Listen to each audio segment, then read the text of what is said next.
First, let me bring up another guy who's running a great campaign, a principled campaign. He's going to be your next congressman from the 5th District of Virginia, Al Weed. For a very short moment there, I thought I had a politician's dream. Somebody asked me to keep talking until Jim Webb got here.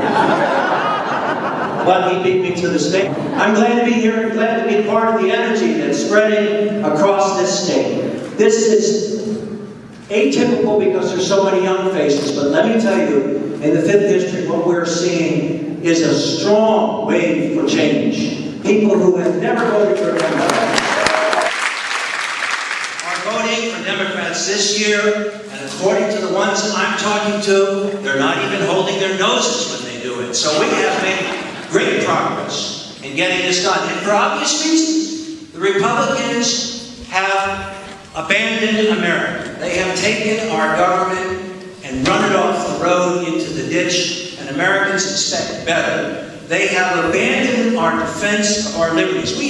We have a situation where we have a vice president who can go to Capitol Hill and plead with Congress to allow torture in America.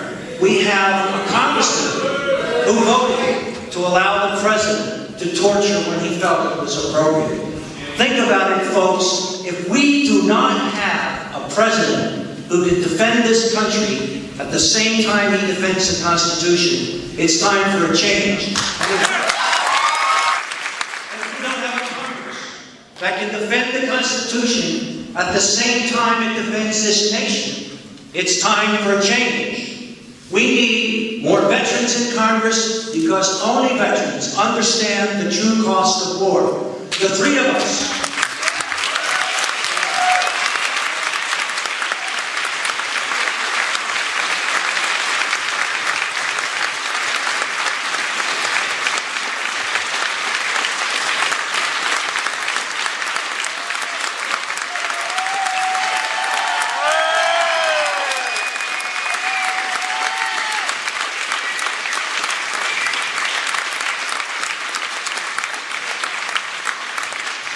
Three of us understand that it is not the blind patriotism of those who have never served who will tell our young men and women to wear the uniform and to go into a war that cannot be won.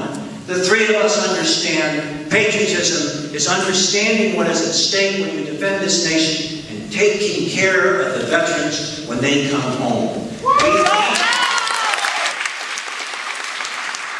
We need a Congress that understands that it is our sons and daughters serving, and that we owe it to them a debt of gratitude, a debt that we have never fully paid any of our veterans, ever.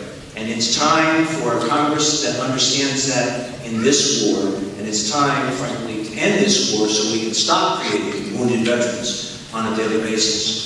I'm proud to stand here this morning, this afternoon, with my fellow veterans, Senator Max Cleland and Jim Webb.